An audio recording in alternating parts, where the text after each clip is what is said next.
법정 문 앞에 서 있는데 가슴이 터질 듯 뛰고 손바닥에는 땀이 배어 나온다. 문고리를 잡으려는데 손끝이 떨려서 제대로 잡히지 않는다. 30년을 함께한 그 사람, 나를 배신한 그 사람이 저 법정 안에 남편이 앉아 있을까? 문이 열리고 시선이 자연스럽게 피고석으로 향하는데 그곳은 텅 비어 있었다. 심장이 내려앉는 느낌에 한동안 그 빈자리만 바라봤다. 며칠 전 시댁에서 들었던 말이 귓가에 맴돌기 시작했다. 남편이 스스로 목숨을 끊었다는 말을 그때는 믿을 수 없었고 믿고 싶지도 않았다. 머릿속이 하얗게 변하면서 분노도 슬픔도 아닌 공허함이 밀려왔다. 그리고 아빠를 잃은 아이들을 어떻게 대해야 할지 그 생각만으로도 가슴이 무너져 내렸다. 집으로 돌아오는 길이 멀게만 느껴지면서 발걸음이 무거웠다. 현관문을 열자 아이들이 뛰어나와서 엄마 아빠는요? 하고 물었지만 대답할 수 없어서 입술만 깨물었다. 아이들을 안방으로 보내고 거실 소파에 주저앉으니 온몸에서 힘이 빠져나가는 것 같았다. 내 이름은 박미선이고 올해 61살이다. 35년 전 26에 나는 남편과 결혼했는데 성실한 남편이었다. 아니 그렇게 믿었다. 키 큰 체구에 반듯한 이목구비를 가진 남편은 젊었을 때부터 주변에서 잘생겼다는 소리를 많이 들었고 나는 작은 키에 둥근 얼굴형이지만 또렷한 눈매 때문에 사람들이 인상이 좋다고 종종 듣는 말이었다. 아이 둘을 낳고 평범하지만 행복한 가정을 꾸렸다고 생각했는데 모든 것이 착각이었을지도 모른다는 생각이 자꾸만 들었다. 큰아이는 이제 30이 넘었고 직장에 다니고 있고 작은아이는 27으로 결혼을 앞두고 있었다. 1년 전부터 남편의 귀가 시간이 늦어지기 시작했는데 회사 일이 바빠졌다 하고 술자리가 잦아졌다고 했다. 의심하지 않았던 건 35년을 함께한 남편을 믿었기 때문이었다. 그런데 석 달 전 통장을 정리하다가 이상한 점을 발견했는데 매달 같은 날 같은 금액이 50만 원씩 규칙적으로 빠져나가고 있었다. 남편에게 이게 뭐야? 하고 물으니까 그거 친구 모임비야 하면서 대학 동기 모임이라고 했다. 그렇구나 싶어서 의심을 접었는데 그게 실수였다. 하지만 석 달이 지나도 출금은 계속됐고 100만 원, 70만 원, 때로는 200만 원까지 금액이 들쭉날쭉했다. 카드 명세서를 뒤지니까 호텔 이름과 레스토랑 이름이 보였는데 내가 가본 적 없는 곳들 뿐이었다. 그날 밤 남편의 휴대폰을 봤는데 잠든 그의 옆에서 조용히 화면을 켰다. 비밀번호는 우리 결혼기념일이었고 화면이 열렸다. 메시지함을 열었더니 오늘 몇 시에 만날까? 호텔로 바로 갈게 당신 생각만 해 라는 내용이 줄줄이 나왔고 가슴이 철렁 내려앉으면서 손이 떨렸다. 상대방 이름을 확인하는 순간 머릿속이 하얗게 변했다. 그 이름은 정은혜였다. 정은혜는 내 친구였고 30년 지기 친구였다. 대학 때부터 함께였고 결혼식 때 들러리를 서줬고 아이들 돌잔치 때 축의금을 제일 많이 냈고 명절 때마다 집에 놀러왔던 그 친구가 내 남편과 이런 관계였다는 게 믿기지 않았다. 은혜는 나보다 키가 크고 날씬한 몸매에 긴 생머리를 가졌는데 젊었을 때부터 미인이라는 소리를 많이 들었고 지금도 또래보다 젊어 보이는 외모를 유지하고 있었다. 휴대폰을 내려놓고 남편의 얼굴을 봤다. 편안하게 잠든 얼굴이 35년을 함께 산 얼굴이 맞는지 의심스러웠다. 세월이 흘러 예전보다 이마가 넓어지고 눈가에 주름이 생겼지만 여전히 반듯한 코와 선이 굵은 턱선을 가진 남편의 모습에서 왜 은혜가 마음을 빼앗겼는지 알 것 같기도 했다. 하지만 그게 무슨 소용이란 말인가. 이 사람이 나를 배신했다는 게 현실로 받아들여지지 않았다. 다음 날부터 증거를 모으기 시작했다. 통장 거래 내역을 출력하고 카드 사용 명세를 정리하고 휴대폰 위치 기록을 확인했다. 모든 게 하나의 그림을 그리고 있었는데 남편과 은혜의 만남이 1년 넘게 계속됐다는 사실이 명확하게 드러났다. 거실 책상 위에 서류가 쌓여 있어서 하나씩 다시 펼쳐봤다. 은행 거래 내역, 카드 명세서, 휴대폰 기록을 보니 매달 반복되는 출금과 특정 호텔, 특정 레스토랑이 눈에 들어왔다. 휴대폰 위치 기록은 은혜의 집 근처를 가리키고 있었고 모든 게 너무나 명확했다. 남편과 은혜는 계획적으로 만났고 1년이 넘는 시간 동안 내가 아무것도 모르는 사이에 이런 일을 벌였다는 사실이 가슴을 파고들었다. 아이들을 위해 참았는데 큰아이는 회사에서 승진을 앞두고 있었고 작은아이는 결혼 준비로 바빴다. 지금 가정이 무너지면 아이들이 받을 충격을 생각하니 입을 다물 수밖에 없었지만 더는 참을 수 없는 순간이 왔다. 남편에게 이혼을 요구하면서 증거를 내밀었는데 남편은 아무 말도 하지 않고 그저 고개를 숙였다. 이혼 소송을 시작했고 변호사를 선임했고 법정 날짜가 잡혔다. 그날 남편이 나타나지 않았고 시댁에서 연락이 왔다. 남편이 스스로 목숨을 끊었다고. 심장이 녹아 무너져 내리는 듯 했다. 앞이 캄캄해지고 한참 동안 그 자리에서 아무 생각도 하지 못했다. 창밖을 보니 해가 지고 있었고 어둠이 밀려오고 있었다. 아이들 방에서 웃음소리가 들렸는데 그 소리가 가슴을 찌르는 것 같았다. 남편의 죽음으로 이혼 소송은 자동 종료됐지만 끝난 게 아니었다. 은혜가 남아 있었고 30년 우정을 배신한 그 여자, 내 남편을 빼앗은 그 여자가 아직 거기 있었다. 책상 서랍을 열어서 명함 한 장을 꺼냈는데 변호사 명함이었다. 손이 떨렸지만 멈출 수 없었고 전화기를 들어서 번호를 눌렀다. 변호사님, 상간녀 소송을 하고 싶습니다. 변호사 사무실은 조용했고 책상 너머로 변호사는 내가 준비한 모든 증거를 검토하고 있었다.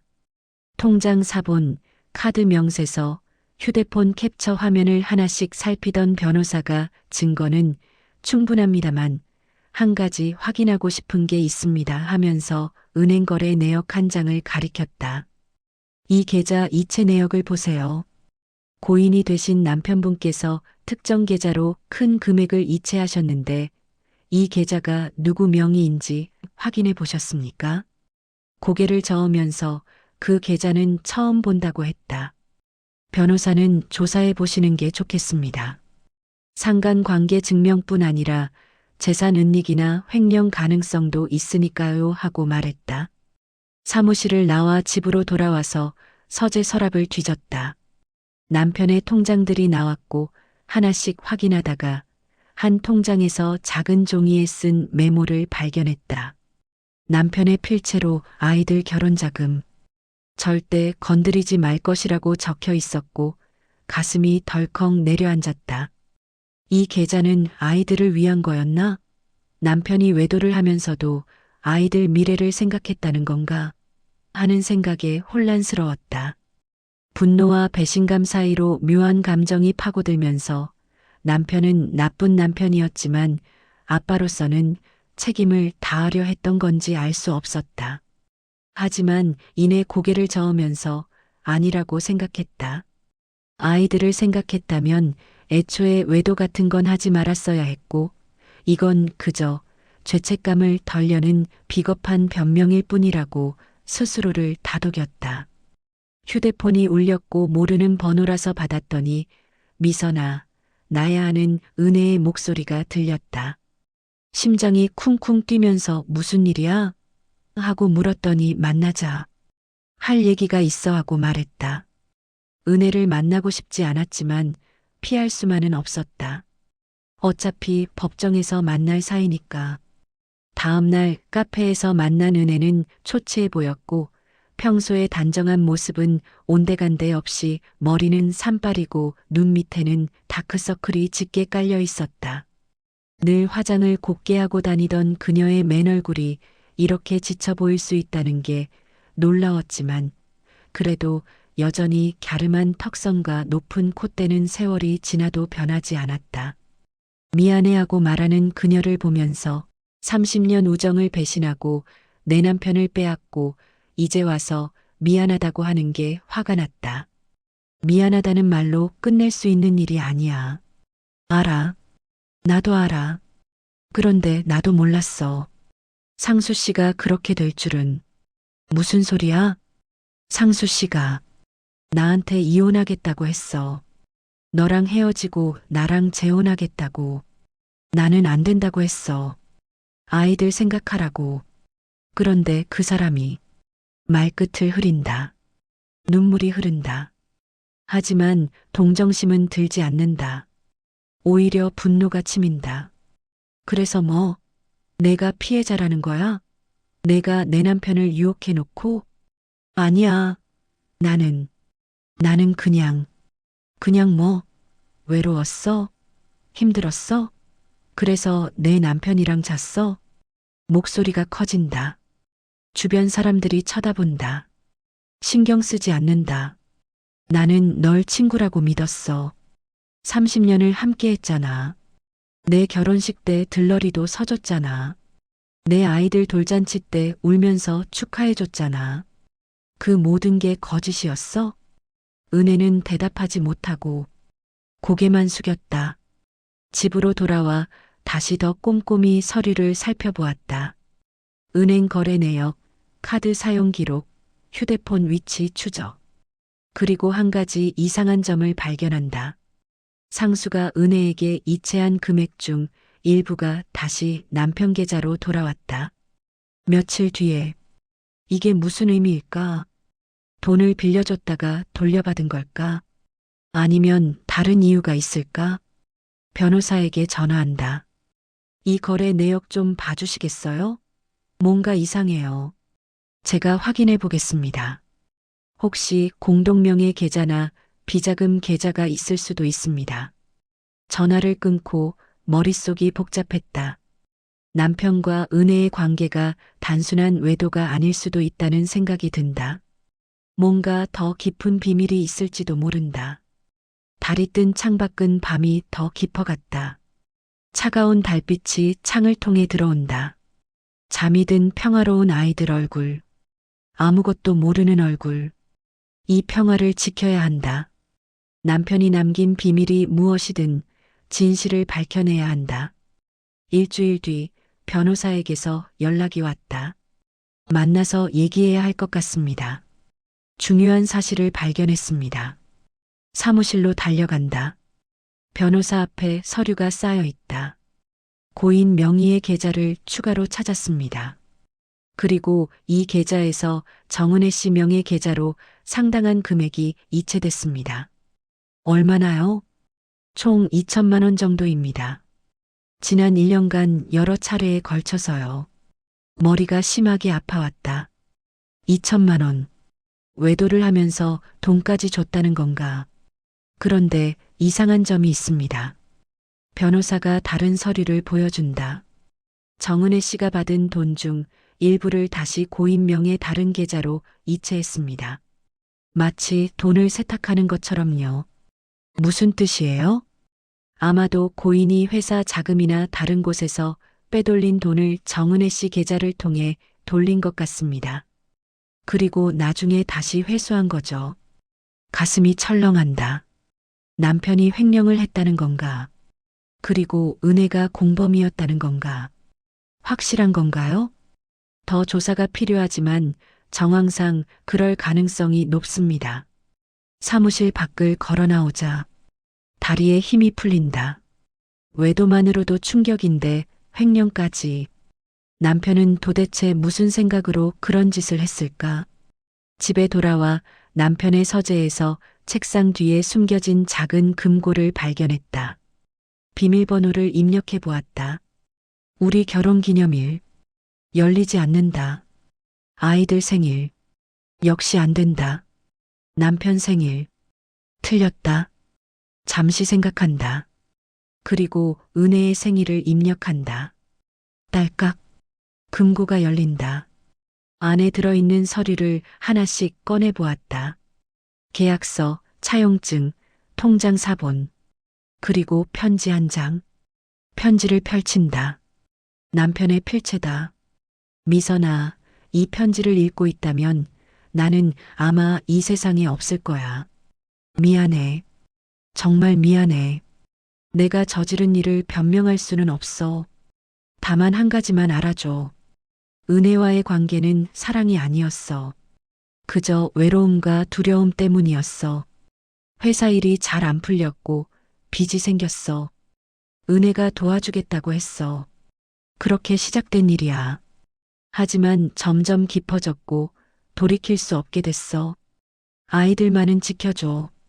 금고 안에 있는 돈은 아이들 대학 등록금이야. 부디 잘 써줘. 편지를 내려놓는다. 손이 떨린다. 눈물이 흐른다. 분노인지 슬픔인지 배신감인지 알 수 없다. 남편은 회사 빚 때문에 은혜에게 손을 벌렸고 그게 외도로 이어졌다는 건가? 그렇다면 은혜도 피해자일까? 아니면 공범일까? 금고 안을 다시 확인하면서 현금 다발을 보았다. 세어보니 5천만 원. 남편이 아이들을 위해 남긴 돈. 복잡한 감정이 밀려왔다. 용서할 수 없다. 하지만 완전히 미워할 수도 없다. 그는 나쁜 남편이었지만 끝까지 아이들을 생각했다. 하지만 은혜는 다르다. 그녀는 내 친구였다. 30년 우정을 배신했다. 돈 때문이든 외로움 때문이든 변명의 여지가 없다. 휴대폰을 들어 은혜에게 전화했다. 나와. 당장 우리 집으로 와. 1시간 뒤 은혜가 도착한다. 현관 앞에 서 있는 그녀를 보는 순간 분노가 치민다. 들어와. 거실로 안내한다. 소파에 앉힌다. 금고에서 꺼낸 서류를 탁자 위에 내려놓는다. 이게 뭔지 알아? 은혜가 서류를 본다. 얼굴이 하얗게 변한다. 미선아, 이건 설명해봐. 남편이 너한테 돈을 줬어. 2천만 원. 그리고 넌 그 돈을 다시 남편한테 돌려줬어. 이게 무슨 짓이야? 나는 상수 씨를 도와준 것뿐이야. 도와줬다고? 횡령을 도와줬다는 거야? 아니야. 상수 씨가 회사에서 빚이 생겼다고 했어. 이게 친구가 할 짓이야? 목소리가 떨렸다. 주먹을 불끈 쥐어졌다. 은혜를 때리고 싶었다. 하지만 꾹 참았다. 법정에서 보자. 내가 가만 안 둘 거야. 은혜가 눈물을 흘린다. 미선아, 제발. 나도 피해자야. 상수 씨가 날 이용했어. 닥쳐. 내가 무슨 피해자야. 넌 가해자야. 배신자야. 믿었던 사람들에게 배신당한 내 인생이 이렇게 무너졌다. 하지만 무너질 수만은 없었다. 나에겐 아이들이 있었다. 진실을 밝혀야 했다. 정의를 실현해야 했다. 뭔가 더 깊은 비밀이 숨어 있을지도 모른다는 불안감이 밀려왔다. 아이들이 잠든 방 쪽을 보니 평화로운 얼굴로 자고 있을 아이들이 떠올랐다. 아무것도 모르는 채 편안하게 잠든 아이들의 평화를 지켜야 한다는 생각이 들었고 남편이 남긴 비밀이 무엇이든 진실을 밝혀내야 한다는 결심이 더욱 단단해졌다. 남편을 용서할 수 없었지만 완전히 미워할 수도 없었는데 그는 나쁜 남편이었지만 끝까지 아이들을 생각했다는 사실이 마음을 더욱 복잡하게 만들었다. 하지만 은혜는 달랐다. 그녀는 내 친구였고 30년 우정을 배신했으며 돈 때문이든 외로움 때문이든 변명의 여지가 없었다. 눈물이 쏟아지면서 30년 우정이 이렇게 끝난다는 현실이 믿기지 않았고 믿었던 사람들에게 배신당한 내 인생이 이렇게 무너진다는 게 너무나 억울했다. 하지만 무너질 수만은 없었다. 눈물을 닦으면서 일어나 거울을 봤는데 또렷한 눈매였던 내 얼굴이 이제는 피곤과 분노로 가득 차 있었다. 다음 날 아침 일찍 변호사 사무실로 향했다. 어젯밤 찾은 서류를 모두 챙겨갔다. 변호사가 서류를 꼼꼼히 살펴보더니 이건 결정적인 증거입니다. 남편분이 회사 자금을 횡령했고 정은혜 씨가 그 과정에 개입했다는 것을 보여줍니다 하면서 고개를 끄덕였다. 그럼 은혜도 처벌받을 수 있나요? 하고 물으니 당연합니다. 횡령 공범으로 볼 수 있고 상간 행위에 대한 손해배상 청구도 가능합니다 하는 대답에 조금이나마 마음이 풀렸다. 변호사가 계속해서 서류를 검토하다가 그런데 이상한 점이 하나 더 있습니다 하면서 통장 사본 하나를 가리켰다. 이 계좌를 보세요. 남편분이 마지막으로 큰 금액을 입금한 계좌인데 수익자가 따님들로 되어 있습니다 하는 말에 귀가 쫑긋했다. 얼마나요? 하고 물으니 약 3억 원 정도입니다. 생명보험금과 퇴직금을 합친 금액으로 보입니다 하면서 설명했다. 가슴이 복잡해지면서 남편이 죽기 전에 아이들을 위해 모든 것을 정리했다는 사실을 알게 됐다. 외도와 횡령을 저질렀지만 마지막까지 아빠로서의 책임을 다하려 했던 건가 하는 생각에 눈물이 났다. 부인, 괜찮으십니까? 하고 변호사가 물어봤지만 고개를 저으며 계속하세요 하고 말했다. 변호사가 이제 본격적으로 소송 준비를 해야 합니다. 정은혜 씨를 상대로 상간 행위에 대한 손해배상 청구를 하고 횡령 사실을 고발해야 합니다 하면서 앞으로의 절차를 설명했다. 집으로 돌아오는 길에 남편이 다녔던 회사 앞을 지나게 됐는데 문득 들어가 보고 싶어졌다. 로비로 들어가서 인사팀을 찾아갔는데 남편 최상수의 아내입니다. 혹시 남편이 남긴 물건이 있을까요? 하고 물었다. 인사팀 직원이 잠시 확인하더니 작은 상자 하나를 건네주면서 이게 전부입니다 하고 말했다. 상자를 받아들고 회사를 나와서 근처 카페에 앉아 열어봤는데 안에는 가족사진 몇 장과 아이들이 어렸을 때 그린 그림, 그리고 내가 남편에게 쓴 편지가 들어 있었다. 편지를 펼쳐보니 결혼 10년 되던 해에 쓴 것이었는데 당신과 함께라면 어떤 어려움도 이겨낼 수 있을 것 같아요. 우리 아이들과 함께 행복하게 늙어가요 하는 내용이 적혀 있었다. 그때는 진심이었는데 남편도 진심이었을까? 언제부터 마음이 변한 걸까 하는 생각에 가슴이 먹먹해졌다. 집에 와서 아이들에게 말해야 할 시간이 됐다는 걸 알았다. 큰아이와 작은아이를 거실로 불러서 소파에 앉히고 나서 엄마가 할 얘기가 있어 하고 입을 열었다. 아빠가 다른 여자를 만났었어 하는 말에 아이들의 얼굴이 굳어졌고 큰아이가 엄마 그게 무슨 소리예요? 하면서 물었다. 모든 것을 솔직하게 말해줬는데 은혜와의 관계, 횡령 사실, 그리고 아빠가 남긴 돈까지. 아이들은 처음엔 믿지 못하겠다는 표정이었다가 점점 슬픔과 분노가 섞인 얼굴로 변해갔다.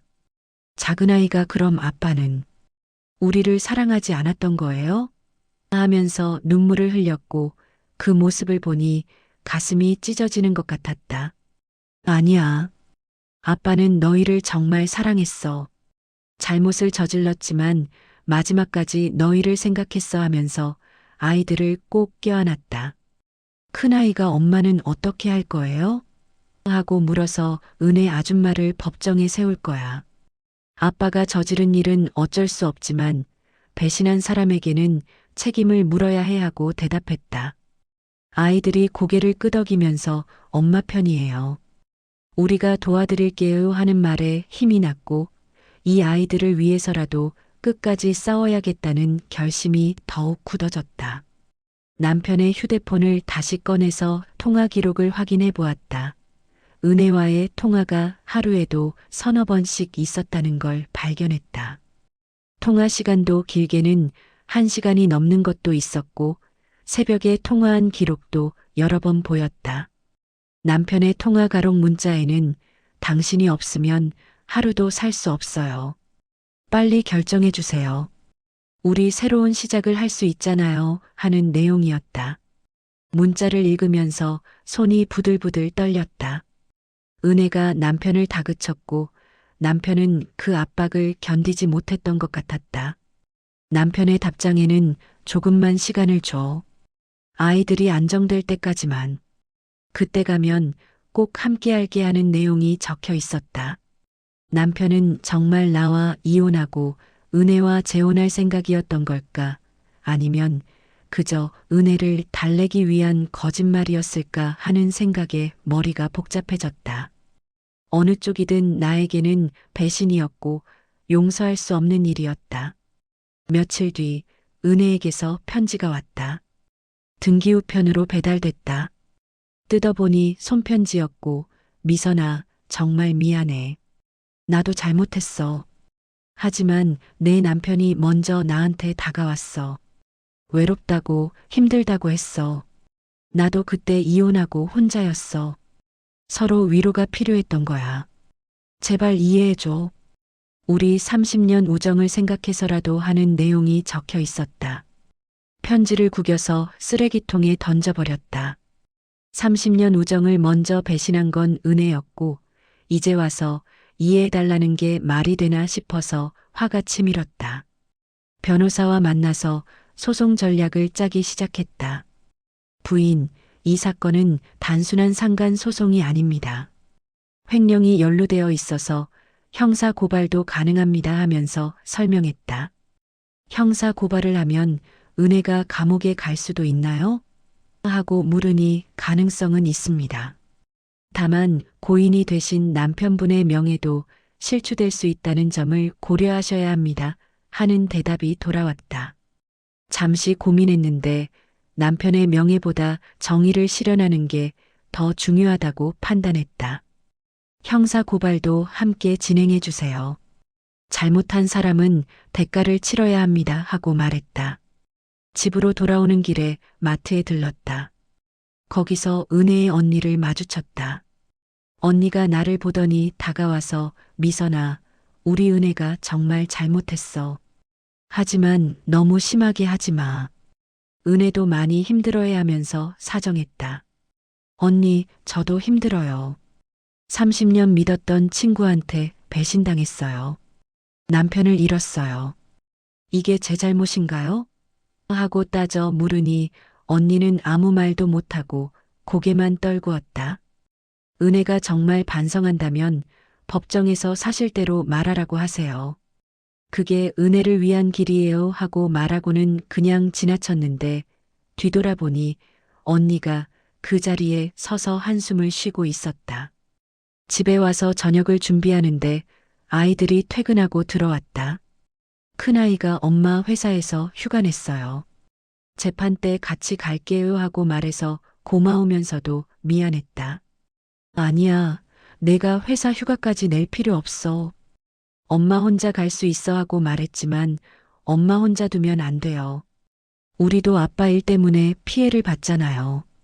같이 가야죠 하면서 고집을 부렸다. 작은 아이도 저도 같이 갈게요. 결혼 준비는 나중에 해도 돼요 하면서 거들었는데 아이들이 이렇게 의젓하게 자라준 게 고맙고 한편으론 이런 일로 아이들을 힘들게 해서 미안했다. 저녁을 먹으면서 아이들과 이야기를 나눴는데 엄마 아빠가 왜 그랬을까요? 하고 큰아이가 물었다. 엄마도 잘 모르겠어. 사람 마음이라는 게 변하나 봐. 아니면 원래 그런 사람이었는데 엄마가 몰랐거나 하고 대답했는데 목소리가 떨렸다. 작은아이가 엄마는 잘못 없어요. 아빠가 잘못한 거예요 하면서 내 손을 꼭 잡아줬고 그 따뜻함에 눈물이 날 것 같았지만 꾹 참았다. 남편을 미워하면서도 완전히 지울 수 없는 건 35년이라는 시간이 남긴 추억들 때문이었다.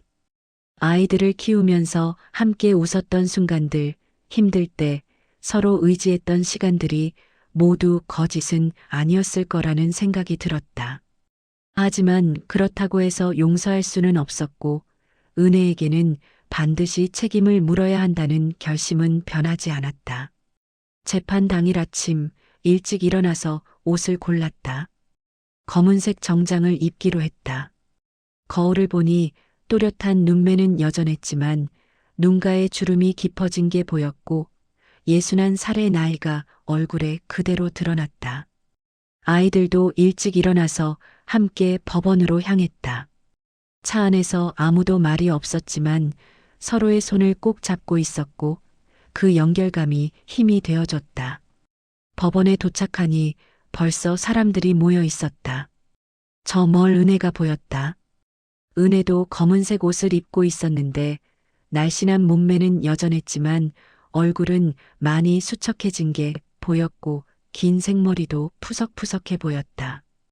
우리 눈이 마주쳤지만 은혜가 고개를 숙였고 나는 그냥 지나쳤다. 더 이상 할 말이 없었고 오직 법정에서 심판받기만을 기다렸다. 법정 안으로 들어가니 판사가 이미 자리에 앉아 계셨고 피고인 정은혜, 앞으로 나오십시오 하는 목소리가 울려 퍼졌다. 은혜가 앞으로 나가는 모습을 보면서 심장이 쿵쾅거렸는데 이제 곧 모든 진실이 밝혀질 거라는 생각에 긴장됐다.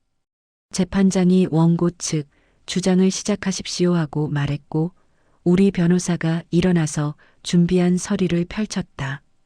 재판장님, 피고 정은혜는 원고의 고인이 된 배우자와 부정한 관계를 맺었을 뿐만 아니라 고인의 횡령 행위에도 가담했습니다. 이는 단순한 상간 행위를 넘어선 범죄 행위입니다 하면서 변호사가 증거를 제출하기 시작했다. 은행 거래 내역이 스크린에 띄워졌는데 남편이 은혜에게 보낸 돈과 다시 돌려받은 돈의 흐름이 명확하게 표시되었다. 호텔 예약 기록, 카드 사용 내역, 휴대폰 메시지까지 하나씩 공개되면서 방청석에서 웅성거리는 소리가 들렸다. 은혜의 변호사가 일어나서 재판장님, 피고는 고인으로부터 강압적인 요구를 받았을 뿐이며 횡령에 대해서는 전혀 알지 못했습니다. 하고 주장했지만 우리 변호사가 즉시 반박했다. 그렇다면 함께 나눈 이 문자 내용은 어떻게 설명하시겠습니까? 하면서 은혜가 남편에게 보낸 문자를 공개했는데 당신이 없으면 살 수 없어요. 빨리 결정해 주세요. 우리 새로운 시작을 할 수 있잖아요. 하는 내용이 법정에 울려 퍼졌다. 은혜의 얼굴이 창백해졌고 입술이 파르르 떨렸는데 변호사가 뭐라고 속삭이는 게 보였다. 판사가 피고인 직접 진술하시겠습니까? 하고 물으니 은혜가 천천히 일어났고 떨리는 목소리로 말하기 시작했다. 재판장님, 저는 정말 잘못했습니다. 원고와 30년 우정을 배신했고 제 욕심 때문에 돌이킬 수 없는 일을 저질렀습니다 하면서 눈물을 흘리기 시작했다. 처음에는 그냥 친구 남편이 힘들어하는 것 같아서 위로해주고 싶었어요. 저도 이혼하고 외로웠고요. 그런데 점점 깊어졌고 어느 순간부터는 제가 통제할 수 없게 됐어요 하면서 흐느끼는데 그 모습을 보면서도 동정심이 들지 않았다. 횡령에 대해서는 정말 몰랐어요. 그냥 고인이 사업 자금이 필요하다고 해서 계좌를 빌려준 것뿐이에요 하고 변명했지만 판사가 서류를 보더니 피고인이 받은 돈 중 일부를 개인적으로 사용한 기록이 있습니다. 이에 대해 설명하시겠습니까? 하고 물었다. 은혜가 말문이 막혔는데 한참을 머뭇거리다가 제가 욕심을 부렸습니다. 용서해 주세요 하면서 고개를 숙였다. 그 순간 내가 자리에서 일어났는데 판사가 원고 무슨 말씀하시겠습니까? 하고 허락했다. 법정 앞으로 걸어가면서 심장이 터질 듯 뛰었지만 목소리는 차분하게 유지하려고 애썼다. 은혜 앞에 서서 그녀의 눈을 똑바로 바라보면서 말하기 시작했다. 30년이에요. 우리가 친구로 지낸 시간이. 대학교 신입생 때 처음 만났을 때가 기억나요? 우리 둘 다 시골에서 올라와서 서울이 낯설고 무서웠잖아요. 서로 의지하면서 학교 다녔고 졸업하고 취직하고 결혼하고 아이 낳고 모든 순간을 함께 했어요. 하고 말하니 은혜가 눈물을 뚝뚝 흘렸다. 내 결혼식 때 당신이 들러리 서면서 울었잖아요. 행복하라고 평생 친구로 남자고 했잖아요. 내 아이들 돌잔치 때도 명절 때마다 우리 집에 와서 함께 음식 만들고 웃었잖아요. 그게 다 거짓이었어요? 하고 물으니 은혜가 고개를 저으면서 아니야, 미선아. 그건 진심이었어 하고 대답했다. 진심이었다면 어떻게 내 남편과 그런 짓을 할 수 있어요? 진심이었다면 어떻게 1년 넘게 나를 속일 수 있어요? 하면서 목소리가 높아졌는데 판사가 원고 진정하시고 계속하십시오 하고 말했다. 깊게 숨을 들이마시고 다시 말을 이었다. 당신이 외롭고 힘들었다는 거 이해해요. 이혼은 누구에게나 힘든 일이니까요. 하지만 그게 변명이 될 수 없어요. 하필이면 왜 내 남편이었어요? 세상에 남자가 얼마나 많은데 하고 따져 물으니 은혜는 대답하지 못했다. 내 남편도 잘못했어요. 그건 인정해요. 하지만 남편은 이미 이 세상 사람이 아니에요. 책임질 수 없어요. 당신은 살아있어요. 책임져야 해요 하면서 단호하게 말했다. 은혜가 미선아, 정말 미안해. 평생 속죄하며 살게 하고 말했지만 속죄는 법의 심판을 받은 다음에 하세요. 지금은 당신이 한 일에 대한 대가를 치러야 할 때예요. 하고 말하고는 자리로 돌아왔다. 판사가 여러 증거를 검토하더니 피고인 정은혜의 상간 행위가 명백하며 횡령 공모 혐의도 상당 부분 인정됩니다. 다만 횡령에 대한 형사처벌은 별도 절차를 거쳐야 하므로 오늘은 상간 행위에 대한 손해배상 판결만 내리겠습니다. 하고 말했다. 피고 정은혜는 원고 박미선에게 정신적 고통에 대한 위자료로 5천만 원을 지급하라. 또한 고인의 횡령 행위에 사용된 계좌로 받은 금액 2천만 원을 원고에게 반환하라 하는 판결이 내려지자 방청석에서 한숨 소리와 박수 소리가 섞여 나왔다. 은혜가 그 자리에 주저앉으면서 울음을 터뜨렸는데 그 모습을 보면서도 측은한 마음은 들지 않았다. 오히려 이제야 정의가 실현됐다는 안도감이 밀려왔다. 법정을 나서는데 아이들이 양쪽에서 내 팔을 꼭 잡아줬고 엄마 수고했어요. 정말 멋있었어요 하는 큰아이의 말에 비로소 긴장이 풀리면서 눈물이 났다. 이제 끝났어. 우리 이제 새로 시작할 수 있어 하고 말하니 작은아이가 엄마 울지 마세요. 이긴 거잖아요 하면서 내 눈물을 닦아줬다. 법원 앞 계단을 내려오는데 햇살이 따스하게 비쳤고 오랜만에 느껴보는 평화로운 기분이었다. 35년의 결혼 생활이 이렇게 끝났지만 그래도 나는 내가 할 수 있는 최선을 다했다는 생각이 들었다. 변호사가 뒤따라 나오면서 부인, 정말 수고 많으셨습니다. 형사 고발건은 검찰에서 조사가 진행될 겁니다 하고 말했는데 감사합니다. 변호사님 덕분에 여기까지 올 수 있었어요 하고 인사했다. 집으로 가는 차 안에서 창밖을 바라봤는데 거리의 사람들이 모두 바쁘게 움직이고 있었고 세상은 여전히 돌아가고 있었다. 내 인생에 큰 사건이 있었지만 세상은 멈추지 않았고 나도 계속 살아가야 한다는 걸 깨달았다. 집에 도착해서 문을 열고 들어가니 익숙한 냄새와 풍경이 나를 반겼다. 거실 소파에 앉아서 한숨을 깊게 내쉬었는데 아이들이 부엌에서 뭔가를 준비하는 소리가 들렸다. 엄마, 잠깐만요. 하는 소리와 함께 아이들이 케이크를 들고 나왔는데 초에 불을 켜고 엄마 수고했어요. 사랑해요 하고 노래를 불러줬다. 눈물이 또 나려고 했지만 이번에는 웃으면서 참았고 고마워. 정말 고마워. 너희가 있어서 엄마가 힘낼 수 있었어 하고 말하면서 촛불을 불었다. 케이크를 자르면서 아이들과 이야기를 나눴는데 큰아이가 엄마, 이제 편하게 사세요. 우리가 엄마 모실게요 하고 말했다. 무슨 소리야? 엄마 아직 젊어. 61살이면 요즘 세상에 한창 때야 하고 웃으니까 작은 아이도 맞아요. 엄마 아직도 예쁘고 건강하잖아요 하면서 거들었다. 그날 밤 혼자 침대에 누워서 천장을 바라봤는데 남편이 옆에 없다는 게 아직도 낯설었다. 35년을 함께 잔 자리가 비어 있으니 허전했지만 동시에 홀가분한 기분도 들었다. 남편과의 추억을 떠올려 봤는데 처음 만났을 때 설레던 마음, 결혼식 날 행복했던 순간, 아이들이 태어났을 때 함께 기뻐하던 모습이 하나씩 지나갔다. 그 모든 순간이 거짓은 아니었을 거라고, 적어도 그때만큼은 진심이었을 거라고 믿고 싶었다. 하지만 마지막 몇 년은 배신과 거짓으로 얼룩졌고 그건 용서할 수 없는 일이었다. 남편은 비겁하게 도망갔지만 나는 끝까지 싸웠고 이겼다는 것에 자부심을 느꼈다.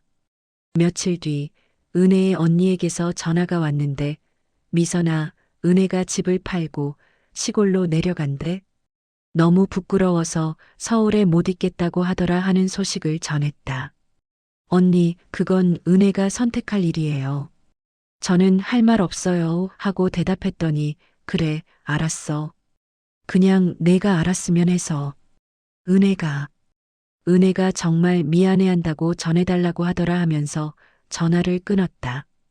은혜가 어디로 가든 상관없었는데 다시는 만나고 싶지 않았고 30년 우정은 그렇게 끝났다는 것만 확인하면 됐다.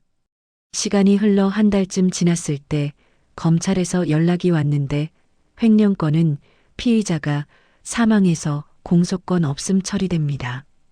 다만 정은혜 씨에 대한 방조 혐의는 계속 수사 중입니다 하는 내용이었다. 남편의 횡령 사실이 세상에 알려지면서 남편이 다니던 회사에서도 연락이 왔는데 부인, 고인이 횡령한 금액 중 일부가 아직 회수되지 않았습니다. 혹시 알고 계신 게 있으신가요? 하고 물었다. 금고에서 찾은 5천만 원과 보험금을 생각했지만 모르겠습니다. 제가 아는 건 이미 다 변호사를 통해 전달했습니다 하고 대답했다. 남편이 남긴 돈은 아이들 것이고 회사에 돌려줄 의무는 없다고 판단했다. 계절이 바뀌어 가을이 왔는데 단풍이 물들기 시작하면서 거리가 아름다워졌다. 어느 날 아침 산책을 나갔다가 공원 벤치에 앉아서 사람들을 구경했다. 젊은 커플이 손을 잡고 걸어가고 아이를 데리고 나온 가족이 웃으면서 놀고 나처럼 혼자 산책하는 노인들도 보였다. 세상은 이렇게 평범하게 흘러가고 있었고 나도 그 속의 한 사람일 뿐이었다. 하지만 언젠가는 그 두려움을 극복하고 새로운 시작을 할 수 있을 거라는 희망도 있었다. 61살이 인생의 끝은 아니었고 아직 살아갈 날들이 많이 남아 있었다. 가을이 깊어지면서 남편의 첫 기일이 다가왔다. 아이들과 상의해서 간소하게 제사를 지내기로 했는데 시댁 식구들도 올 거라고 했다. 기일 전날 밤 남편 사진 앞에 앉아서 오랜만에 그 얼굴을 자세히 봤다. 사진 속 남편은 웃고 있었는데 키 큰 체구의 반듯한 이목구비가 여전히 잘생겨 보였다. 이 사람을 사랑했던 시절이 있었고 미워했던 시간도 있었으며 이제는 그저 아이들의 아버지로 기억하고 싶었다. 당신 거기서는 편히 쉬세요. 잘못한 건 용서 못하지만 그래도 당신이 아이들 아빠였다는 건 인정해요. 아이들 잘 키울게요. 걱정하지 말아요 하고 혼잣말을 했는데 마음이 조금 가벼워지는 것 같았다. 기일 당일 시댁 식구들이 왔는데 시어머니가 나를 보자마자 눈물을 흘렸다. 며느리 미안해. 우리 아들이 너무 잘못했어. 내가 얼마나 힘들었을까 하면서 내 손을 꼭 잡았다. 어머니 괜찮아요. 이미 지나간 일이에요 하고 위로했는데 시어머니가 그래도 내가 끝까지 아이들 챙기고 기일도 챙겨줘서 고마워. 다른 며느리 같았으면 다 내팽개쳤을 텐데 하면서 고마워했다. 제사를 지내고 음식을 나누면서 시댁 식구들과 이야기를 나눴는데 다들 은혜 이야기는 꺼내지 않았고 그저 아이들 이야기만 했다. 남편이 없어도 우리는 여전히 가족이었고 아이들을 위해서라도 이 관계는 유지하고 싶었다. 시댁 식구들이 돌아가고 저녁이 되자 아이들과 셋이서 조용히 앉아 있었다. 작은 아이가 엄마 내년 봄에 결혼할게요. 엄마 힘든 시기 지나고 나서 하고 싶어서요 하고 말했다. 그래 알았어. 엄마가 도와줄게 하고 대답하니 큰아이도 저도 좋은 소식 있어요. 회사에서 승진했어요 하면서 기쁜 소식을 전했다. 아이들이 이렇게 잘 자라준 게 감사했고 힘든 시간을 함께 이겨낸 우리가 자랑스러웠다. 며칠 뒤 우편함에서 편지 한 통을 발견했는데 발신인이 없었다. 열어보니 은혜의 필체였다. 미선아, 시골로 내려와서 이 편지를 쓴다. 너한테 할 말이 너무 많은데 어디서부터 시작해야 할지 모르겠어. 미안하다는 말로는 부족하다는 거 알아. 내가 저지른 일은 용서받을 수 없는 일이야. 30년 우정을 내가 다 망쳤어. 너의 삶을 망쳤어. 매일 후회하며 살고 있어. 내가 법정에서 했던 말이 계속 머릿속에 맴돌아. 진심이었다면 어떻게 그럴 수 있었냐고 물었잖아. 그때는 대답 못했는데 지금도 대답 못하겠어. 나도 내가 왜 그랬는지 모르겠어. 외로움 때문이라고 일시적인 착각이었다고 변명하고 싶지만 그건 변명에 불과해. 내가 선택한 일이고 내가 책임져야 해. 돈은 천천히라도 다 갚을게. 법원 판결대로 할게. 다시 너를 볼 면목은 없지만 그래도 내가 행복하게 살았으면 좋겠어. 내 남은 인생이 평화롭고 행복하길 진심으로 바랄게. 정말 미안해. 편지를 다 읽고 나니 복잡한 감정이 들었는데 여전히 화가 나면서도 한편으로는 슬펐다. 30년 우정이 이렇게 끝난다는 게 안타까웠지만 되돌릴 수는 없었다. 편지를 서랍에 넣어두면서 이제는 정말 끝났다고 생각했다.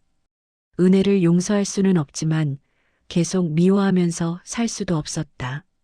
그냥 내 인생에서 지워버리고 앞으로 나아가기로 했다. 겨울이 왔고 첫눈이 내렸다. 창밖을 보면서 하얀 눈이 쌓이는 걸 구경했는데 모든 게 새하얗게 덮이면서 깨끗해 보였다.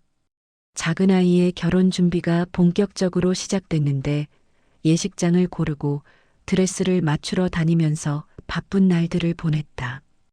행복한 바쁨이었고 이런 일상이 소중하다는 걸 느꼈다. 결혼식 날이 다가왔을 때 작은 아이가 웨딩드레스를 입고 나타났는데 너무 아름다워서 눈물이 났다. 엄마, 울지 마세요. 화장 다 지워져요 하면서 웃는 아이를 보니 이 아이를 위해 내가 견뎌온 시간들이 헛되지 않았다는 생각이 들었다.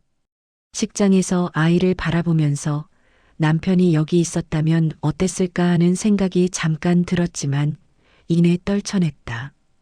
남편은 없지만 나와 큰아이가 여기 있고 그것만으로도 충분했다.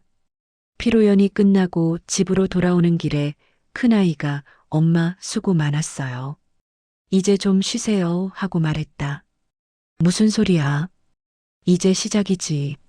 손주 보고 또 바빠질 텐데 하고 웃으니까 큰아이도 그것도 그렇네요 하면서 함께 웃었다.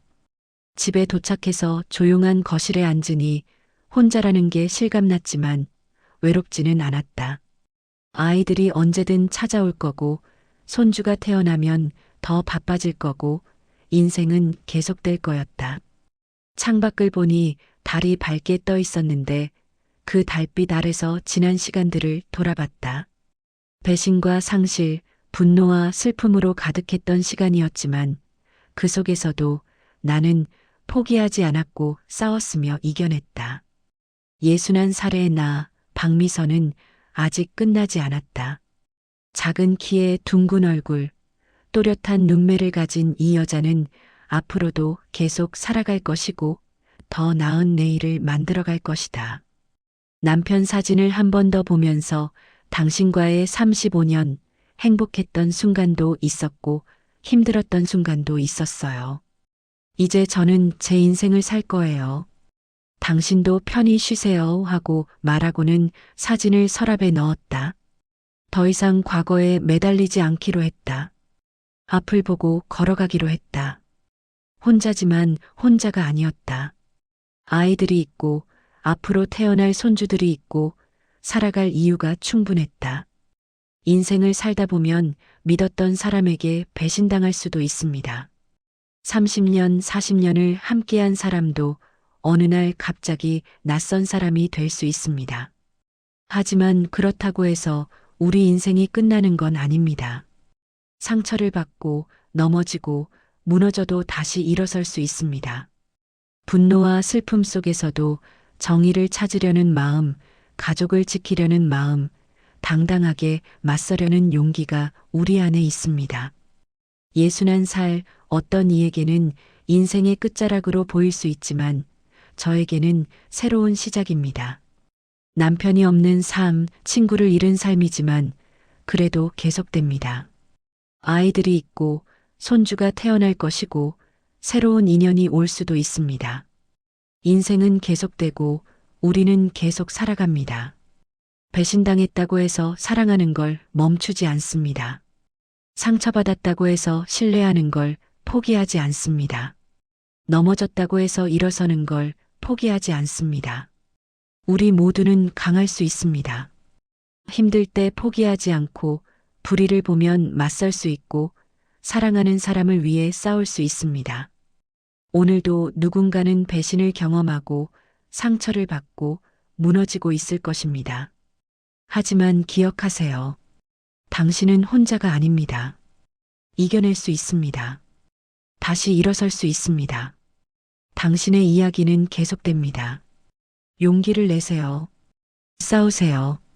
포기하지 마세요. 정의는 멀리 있지 않습니다. 우리 안에 있습니다.